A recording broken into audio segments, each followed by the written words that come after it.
जय श्री कृष्णा। राधे राधे। आपके अपने लॉर्ड कृष्णा भजन चैनल पर आप सभी का स्वागत है। आज हम कार्तिक माह के शुक्ल पक्ष की हरि प्रबोधिनी एकादशी व्रत कथा लेकर प्रस्तुत हुए हैं। तो चलिए शुरू करते हैं हरि प्रबोधिनी एकादशी व्रत कथा। भगवान श्री कृष्ण बोले, कार्तिक माह के शुक्ल पक्ष में तुलसी विवाह के दिन आने वाली इस एकादशी को विष्णु प्रबोधिनी एकादशी, देव प्रबोधिनी एकादशी, देवोत्थान, देव उथव एकादशी, देव उठनी एकादशी, कार्तिक शुक्ल एकादशी तथा प्रबोधिनी एकादशी भी कहा जाता है। यह बड़े बड़े पापों का नाश करने वाली है। इसका महात्म्य मैं तुमसे कहता हूँ, ध्यान पूर्वक सुनो। ब्रह्मा जी बोले, हे मुनि श्रेष्ठ, अब पापों को हरने वाली, पुण्य और मुक्ति देने वाली एकादशी का महात्म्य सुनिए। पृथ्वी पर गंगा की महत्ता और समुद्रों तथा तीर्थों का प्रभाव तभी तक है जब तक कार्तिक मास की देव प्रबोधिनी एकादशी तिथि नहीं आती। मनुष्य को जो फल 1000 अश्वमेध और 100 राजसूय यज्ञों से मिलता है, वही देव प्रबोधिनी एकादशी के व्रत से मिलता है। तब नारद जी ने पूछा कि हे पिताजी, एक समय भोजन करने, रात्रि को भोजन करने तथा सारे दिन उपवास करने से क्या फल मिलता है, सो आप विस्तार पूर्वक मुझको समझाइए। ब्रह्मा जी बोले कि हे पुत्र, एक बार भोजन करने से 1 जन्म और रात्रि को भोजन करने से 2 जन्म तथा पूरा दिन उपवास करने से 7 जन्मों के पाप नष्ट होते हैं।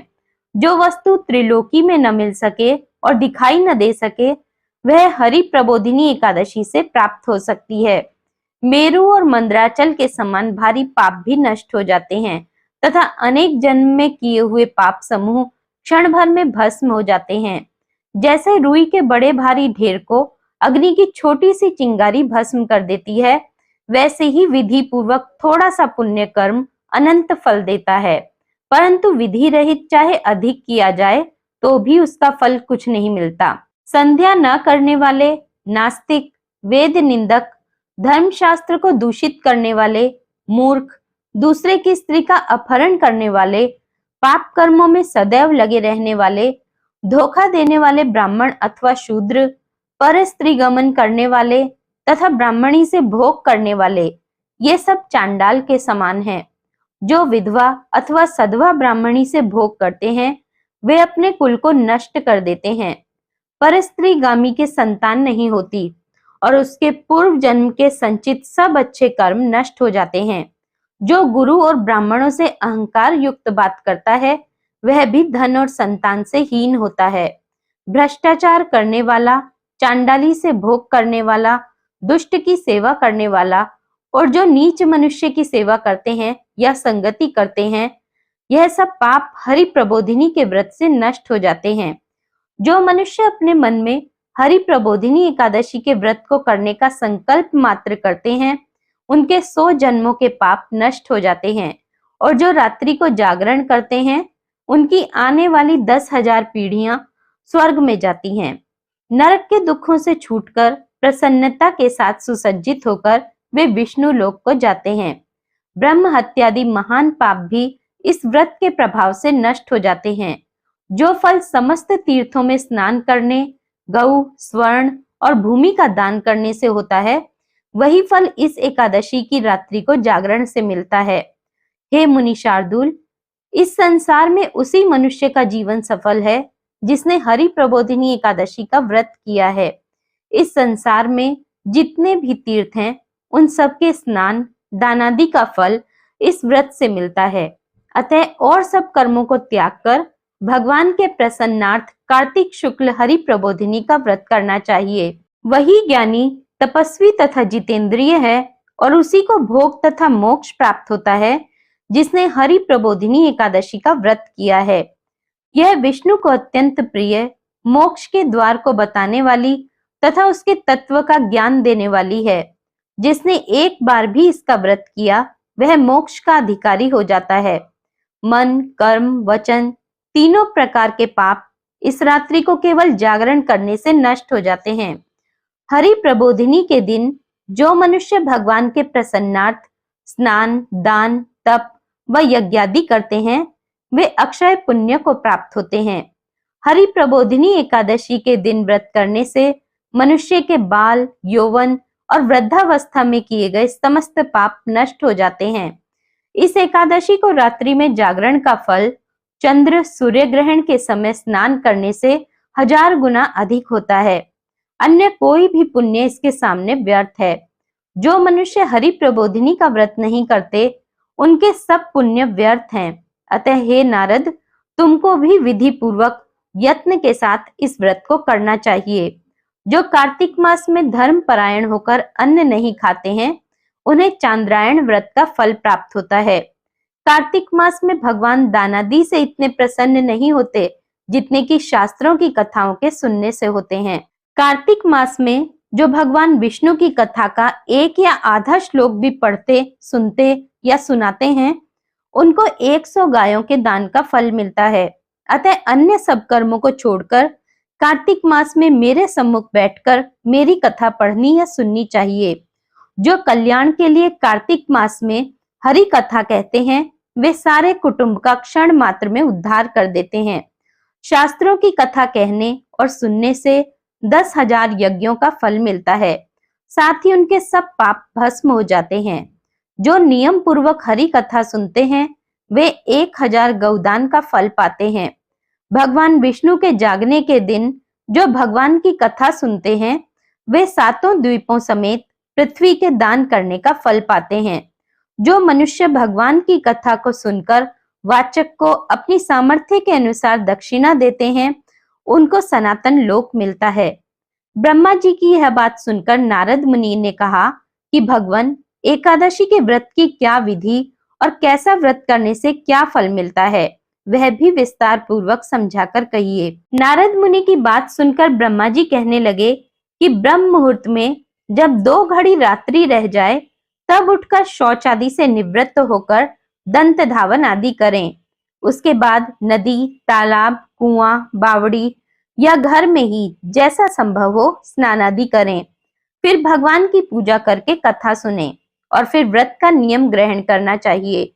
उस समय भगवान से विनय करें कि हे भगवान, आज मैं निराहार रहकर व्रत करूंगा और दूसरे दिन द्वादशी को भोजन करूंगा, आप मेरी रक्षा कीजिए। तत्पश्चात भक्ति भाव से व्रत करें तथा रात्रि को भगवान के सामने नृत्य गीतादि करना चाहिए।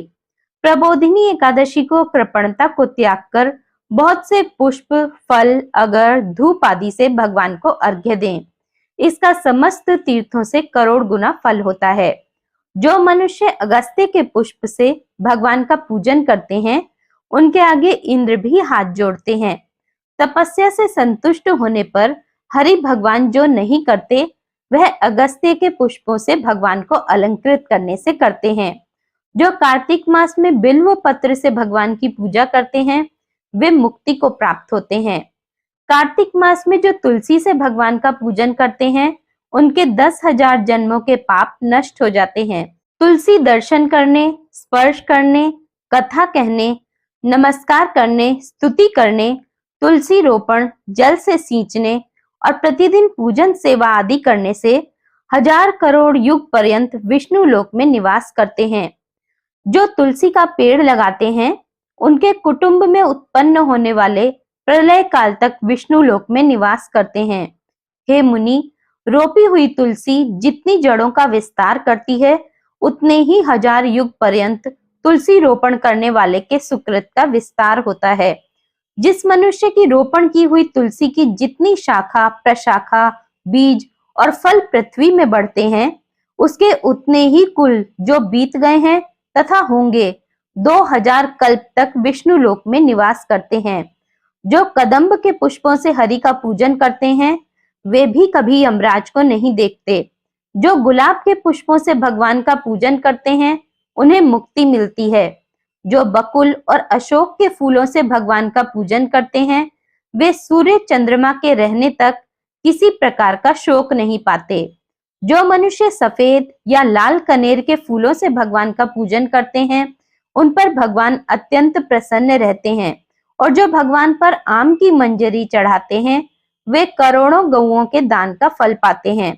जो दूब के अंकुरों से भगवान की पूजा करते हैं वे 100 गुना पूजा का फल पाते हैं। जो शमी के पत्र से भगवान की पूजा करते हैं उनको महाघोर यमराज के मार्ग का भय नहीं रहता। जो भगवान का चंपा के फूलों से पूजन करते हैं वे मनुष्य फिर संसार में नहीं आते। जो मनुष्य केतकी का पुष्प भगवान पर चढ़ाते हैं उनके करोड़ों जन्म के पाप नष्ट हो जाते हैं। जो पीले रक्त वर्ण के कमल के पुष्पों से भगवान का पूजन करते हैं उनको श्वेत द्वीप में स्थान मिलता है। इस प्रकार रात्रि को भगवान का पूजन कर प्रातः काल होने पर उठकर नदी पर जाएं और वहां स्नान जप तथा प्रातः काल के कर्म करके घर पर आकर विधि पूर्वक भगवान केशव का पूजन करें। व्रत की समाप्ति पर विद्वान ब्राह्मणों को भोजन कराएं और दक्षिणा देकर क्षमा याचना करें। इसके पश्चात भोजन गऊ और दक्षिणा देकर गुरु का पूजन करें। ब्राह्मणों को दक्षिणा दें और जो चीज व्रत के आरंभ में छोड़ने का निश्चय किया था वह ब्राह्मणों को दें। हे राजन, रात्रि में भोजन करने वाला मनुष्य ब्राह्मणों को भोजन कराए और स्वर्ण सहित बैल का दान करे। जो मनुष्य मांसाहारी नहीं है वह गऊ का दान करे। आंवले से स्नान करने वाले मनुष्य को दही और शहद का दान करना चाहिए। जो मनुष्य फलों को त्यागे वह फल दान करे। तेल छोड़ने पर घृत और घृत छोड़ने पर दूध, अन्न छोड़ने पर चावल का दान दिया जाता है। जो भूमि शयन का व्रत लेते हैं उनको शैया दान तथा तुलसी सब सामग्री सहित देनी चाहिए। पत्ते पर भोजन करने वाले को स्वर्ण का पत्ता घृत सहित देना चाहिए। मौन व्रत धारण करने वाले को ब्राह्मण और ब्राह्मणी को घृत तथा मिठाई का भोजन कराना चाहिए। बाल रखने वाले को दर्पण, जूता छोड़ने वाले को एक जोड़ा जूता, लवण त्यागने वाले को शर्करा का दान करना चाहिए। मंदिर में दीपक जलाने वाले को तथा नियम लेने वाले को व्रत की समाप्ति पर ताम्र अथवा स्वर्ण के पत्र पर घृत और बत्ती रखकर विष्णु भक्त ब्राह्मण को दान देना चाहिए। एकांत व्रत में 8 कलश वस्त्र और स्वर्ण से अलंकृत करके दान करना चाहिए। यदि यह भी न हो सके तो इनके अभाव में ब्राह्मणों का सत्कार सब व्रतों की सिद्धि देने वाला कहा गया है। इस प्रकार ब्राह्मण को प्रणाम करके विदा करे। इसके पश्चात स्वयं भी भोजन करे। जिन वस्तुओं को चातुर्मास में छोड़ा हो उन वस्तुओं की समाप्ति करे अर्थात ग्रहण करने लग जाए। हे राजन, जो बुद्धिमान इस प्रकार चातुर्मास व्रत निर्विघ्न समाप्त करते हैं वे कृतकृत्य हो जाते हैं और फिर उनका जन्म नहीं होता। यदि व्रत भ्रष्ट हो जाए तो व्रत करने वाला अंधा या कोढ़ी हो जाता है। भगवान कृष्ण कहते हैं कि राजन, जो तुमने पूछा था वह सब मैंने बतलाया। अब मैं इसकी कथा कहता हूँ, ध्यान पूर्वक सुनो। एक राजा के राज्य में सभी लोग एकादशी का व्रत रखते थे। प्रजा तथा नौकर चाकरों से लेकर पशुओं तक को एकादशी के दिन अन्न नहीं दिया जाता था। एक दिन किसी दूसरे राज्य का एक व्यक्ति राजा के पास आकर बोला, महाराज, कृपा करके मुझे नौकरी पर रख लें। तब राजा ने उसके सामने एक शर्त रखी कि ठीक है, रख लेते हैं, किंतु रोज तो तुम्हें खाने को सब कुछ मिलेगा पर एकादशी को अन्न नहीं मिलेगा। उस व्यक्ति ने उस समय हाँ कर ली, पर एकादशी के दिन जब उसे फलाहार का सामान दिया गया तो वह राजा के सामने जाकर गिड़गिड़ाने लगा, महाराज, इससे मेरा पेट नहीं भरेगा, मैं भूखा ही मर जाऊंगा, मुझे अन्न दे दो। राजा ने उसे शर्त की बात याद दिलाई पर वह अन्न छोड़ने को तैयार नहीं हुआ। तब राजा ने उसे आटा, दाल, चावल आदि दिए। वह नित्य की तरह नदी पर पहुंचा और स्नान कर भोजन पकाने लगा। जब भोजन बन गया तो वह भगवान को बुलाने लगा, आओ भगवान, भोजन तैयार है। उसके बुलाने पर पीतांबर धारण किए भगवान चतुर्भुज रूप में आ पहुंचे तथा प्रेम से उसके साथ भोजन करने लगे। भोजनादि करके भगवान अंतर्ध्यान हो गए तथा वह अपने काम पर चला गया। 15 दिन बाद अगली एकादशी को वह राजा से कहने लगा कि महाराज, मुझे दुगना सामान दीजिए। उस दिन तो मैं भूखा ही रह गया। राजा ने कारण पूछा तो उसने बताया कि हमारे साथ भगवान भी खाते हैं, इसीलिए हम दोनों के लिए ये सामान पूरा नहीं होता। यह सुनकर राजा को बड़ा आश्चर्य हुआ। वह बोला, मैं नहीं मान सकता कि भगवान तुम्हारे साथ खाते हैं। मैं तो इतना व्रत रखता हूँ, पूजा करता हूँ, पर भगवान ने मुझे कभी दर्शन नहीं दिए। राजा की बात सुनकर वह बोला, महाराज, यदि विश्वास ना हो तो साथ चलकर देख लें। राजा एक पेड़ के पीछे छिपकर बैठ गया। उस व्यक्ति ने भोजन बनाया तथा भगवान को शाम तक पुकारता रहा, परंतु भगवान ना आए। अंत में उसने कहा, हे भगवान, यदि आप नहीं आए तो मैं नदी में कूदकर प्राण त्याग दूंगा। लेकिन भगवान नहीं आए। तब वह प्राण त्यागने के उद्देश्य से नदी की तरफ बढ़ा। प्राण त्यागने का उसका दृढ़ इरादा जान शीघ्र ही भगवान ने प्रकट होकर उसे रोक लिया और साथ बैठकर भोजन करने लगे। खा पीकर वे उसे अपने विमान में बिठाकर अपने धाम ले गए। यह देख राजा ने सोचा कि व्रत उपवास से तब तक कोई फायदा नहीं होता जब तक मन शुद्ध ना हो। इससे राजा को ज्ञान मिला। वह भी मन से व्रत उपवास करने लगा और अंत में स्वर्ग को प्राप्त हुआ। इसकी एक और कथा मैं तुम्हें सुनाता हूँ। एक राजा था। उसके राज्य में प्रजा सुखी थी। एकादशी को कोई भी अन्न नहीं बेचता था। सभी फलाहार करते थे। एक बार भगवान ने राजा की परीक्षा लेनी चाहिए। भगवान ने एक सुंदरी का रूप धारण किया और सड़क पर बैठ गए। तभी राजा उधर से निकला और सुंदरी को देख चकित रह गया। उसने पूछा, हे सुंदरी, तुम कौन हो और इस तरह यहाँ क्यों बैठी हो? तब सुंदर स्त्री बने भगवान बोले, मैं निराश्रिता हूँ। नगर में मेरा कोई जाना पहचाना नहीं है। किससे सहायता मांगूं? राजा उसके रूप पर मोहित हो गया था। राजा बोला, तुम मेरे महल में चलकर मेरी रानी बनकर रहो। सुंदरी बोली, मैं तुम्हारी बात मानूंगी, पर तुम्हें राज्य का अधिकार मुझे सौंपना होगा। राज्य पर मेरा पूर्ण अधिकार होगा। मैं जो भी बनाऊंगी तुम्हें खाना होगा। राजा उसके रूप पर मोहित था, अतः उसकी सभी शर्तें स्वीकार कर लीं। अगले दिन एकादशी थी। रानी ने हुक्म दिया कि बाजारों में अन्य दिनों की तरह अन्न बेचा जाए। उसने घर में मांस मछली आदि पकवाए तथा परोसकर राजा से खाने के लिए कहा। यह देखकर राजा बोला, रानी, आज एकादशी है, मैं तो केवल फलाहार ही करूंगा। तब रानी ने शर्त की याद दिलाई और बोली, या तो खाना खाओ, नहीं तो मैं बड़े राजकुमार का सिर काट दूंगी। राजा ने अपनी स्थिति बड़ी रानी से कही तो बड़ी रानी बोली, महाराज, धर्म न छोड़ें, बड़े राजकुमार का सिर दे दें। पुत्र तो फिर मिल जाएगा, पर धर्म नहीं मिलेगा। इसी दौरान बड़ा राजकुमार खेलकर आ गया। माँ की आंखों में आंसू देखकर वह रोने का कारण पूछने लगा तो माँ ने उसे सारी वस्तु स्थिति बता दी। तब वह बोला, मैं सिर देने के लिए तैयार हूँ। पिताजी के धर्म की रक्षा होगी, जरूर होगी। राजा दुखी मन से राजकुमार का सिर देने को तैयार हुआ तो रानी के रूप से भगवान विष्णु ने प्रकट होकर असली बात बताई। राजन, तुम इस कठिन परीक्षा में पास हुए। भगवान ने प्रसन्न मन से राजा से वर मांगने को कहा तो राजा बोला, आपका दिया सब कुछ है, हमारा उद्धार करें। इस कथा को पढ़ने और सुनने से गौदान का फल प्राप्त होता है। इस प्रकार हरि प्रबोधिनी देव प्रबोधिनी एकादशी व्रत कथा समाप्त हुई। जय श्री कृष्ण। राधे राधे। जय लक्ष्मी नारायण।